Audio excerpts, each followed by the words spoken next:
13 তারিখ chairman sir একটা conference করছে, প্রেস কনফারেন্স। উনি আমাদেরকে বললেন যে আমরা এখন কোর্টে যেতে।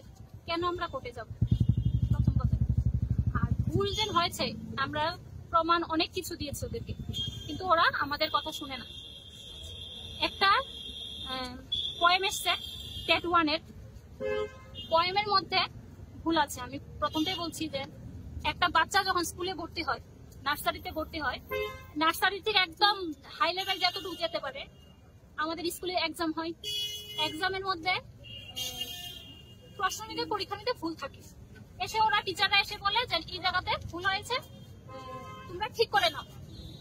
যে এই জায়গাতে ভুল হয়েছে, তোমরা কেটে এটা ঠিক করো। কিন্তু বিগত আমাদের টেট 1 পরীক্ষা যেন গেছে, ওরা একবারও পয়েমটাতে যে ভুল করেছে, একবারও ওরা বলেনি কিছু যে এটা ভুল হয়েছে, আবার আমাদেরকে কিছু জানায়নি।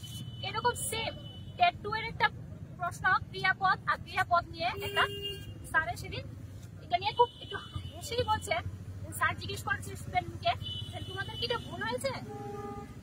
তোমরা কি বুঝতে ভুল হয়েছে? না স্যার, ঠিক আনসার, সঠিক আনসার দিতে পেরেছ? হ্যাঁ। তারপরও এটাতে স্টার দিয়েছে, কারণ তারা জানে এটা ভুল করেছে, তারা প্রশ্নটার মধ্যে ভুল হয়েছে, তার জন্য ওরা স্টার দিয়েছে। কিন্তু তাহলে আমাদের কেন দেবে না?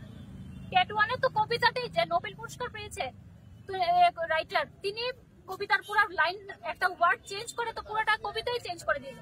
তো এটা কি হলো? আচ্ছা, আরেকটা প্রশ্ন, মানসিক স্বাস্থ্য। এইবার তারা আনসার দিয়েছে মনের স্বাস্থ্য। কিভাবে হয়? আমি যে একজন প্রতিবন্ধী, আমার তো শারীরিক তারপর মানসিক, আমি দুটোই হওয়ার কথা। কারণ আমি আজকে মনটা ভালো আছে, কিন্তু আমি হাইয়ারে যেতে পারছি না অন্যখানে, কিন্তু আমার তো মনটা তো ঠিক ভালো নেই। তাহলে আমাদের এই বই আমরা রেফারেন্স দিয়েছি, এনসিইআরটি রেফারেন্স দিয়েছি, তারপর তিনি দেখছেন। তো আমরা কি করবো? আমরা কার কাছে যাবো? উনি আমাদেরকে বলেছে কোর্টে যেতে। আমাদেরকে টাকা দেবে কে? কোর্টে যেতে হলে তো টাকা লাগবে, কে দেবে? কেউ তো দেবে না। আরেকটা কথা, উনি কোর্টে যেতে বলেন, তারপর 2022-এ অ্যানার্কি থিওরি আসলো, তারা আনসার, তাদের ভুলটা তারা স্বীকার যাচ্ছে না। কেন যাবে না? আমরা কি কোথায় যাব? আমরা এখন মুখ্যমন্ত্রীর কাছে আমরা আবদার যে আমাদেরটা কিছু একটা করে, আমরা না হলে কোথায় যাবো? আমরা কিভাবে কেস করবো? আমাদের টাকা পয়সারও তো দরকার। আমরা আজকে ভালো আছি, কালকে ভালো নাই থাকতে পারি। এই বছর পরীক্ষা দিয়েছেন, নেক্সট পরীক্ষা নাই দিতে পারি। আমাদের ভবিষ্যৎ নিয়ে কি হবে?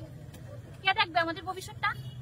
উনি তো আমাদেরকে এইভাবে এত ফল করে আমাদেরকে বললো যে আমরা নাকি এরকম করেছি, 200 লোক নাকি টেট ক্লিয়ার ছেলেরা ওনাকে সাপোর্ট করেছে। কারা সাপোর্ট করেছে? যারা 90 পেয়েছে, ওরা ভয় পাচ্ছে, ওরা নাম্বার কমে যাবে, ওরা ভয় পাচ্ছে।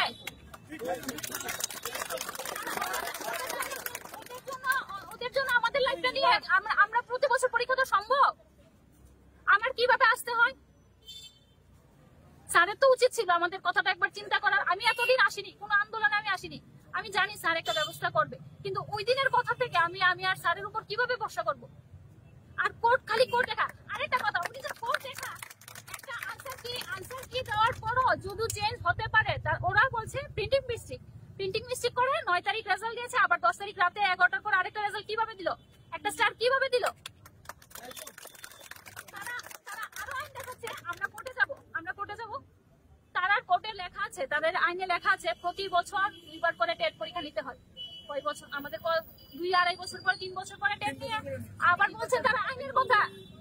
তারা আগে আইনটা জানুক না, তারপর আমাদেরকে বলুক। আমরা কি করবো? আমরা তো এখন মুখ্যমন্ত্রীর কাছে ছাড়া আমাদের কোনো আর রাস্তা নেই।